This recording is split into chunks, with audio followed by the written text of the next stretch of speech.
السلام عليكم ورحمة الله وبركاته. الحمد لله رب العالمين، وبه نستعين على أمور الدنيا والدين. أما بعد، أحبتي في الله، أريد أن أرسل رسالة مختصرة إلى بعض المتكبرين في هذا الزمان، وهم كثيرون إلا من رحم ربي. بعض المتكبرين في هذا الزمان إذا سلمت عليه لا يرد السلام، وإذا ذهب من أمام الناس لم يرد عليهم السلام. وبعضهم يقول: كيف أذهب مع فلان ابن فلان وهو أدنى مني منزلة وأدنى مني مالا وأدنى مني وظيفة وأدنى مني جاه وسلطانا؟ أنا من قبيلة فلان ابن فلان وأنا ابن فلان ابن فلان، فكيف أمشي مع هذا؟ بعضهم إذا امتلك سيارة فاخرة ينظر إلى الناس وكأنهم حشرات أمامه. بعض الناس يظلم الضعفاء والفقراء ويأخذ حقوقهم بحجة أنهم لا يستطيعون الدفاع عن أنفسهم. كبر وغرور وتقطرس وظلم، نسأل الله العفو والعافية. بعض الناس إذا لبس ثوب جديد تباهى به وكأنه امتلك الدنيا بما فيها.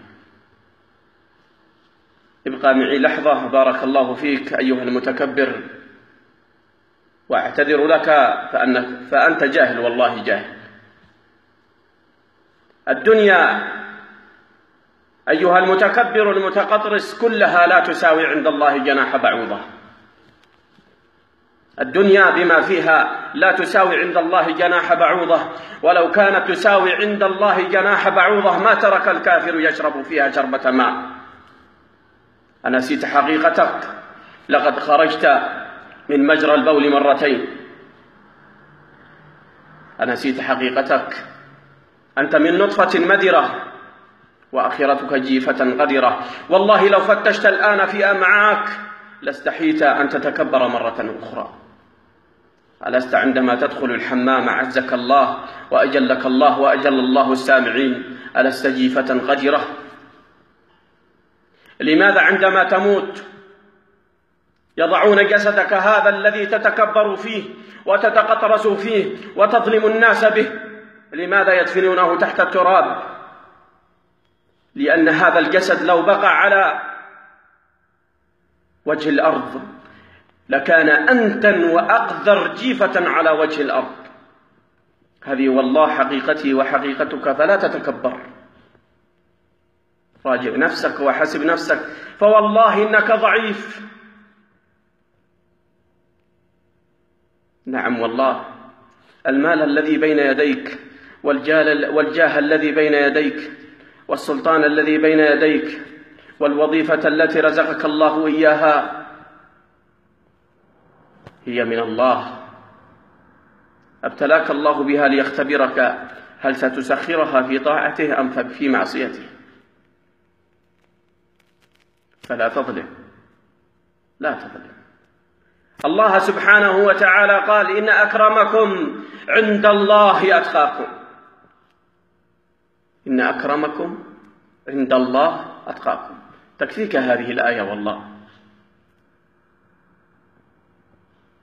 عليك أن تبتسم في وجوه الناس، عليك أن تخالق الناس، عليك أن ترد المظالم إلى أهلها. اعلم أنك لن تخلد على هذه الدنيا الفانية التي قلت لك سابقا أنها لا تساوي عند الله جناح بعوضة. وليس هذا كلامي، بل هذا كلام النبي صلى الله عليه وسلم. فحاسب نفسك وعاتب نفسك وراجع نفسك، وعليك أن تبدأ من اليوم بصفحة جديدة، أن تكون ذات مكارم وأخلاق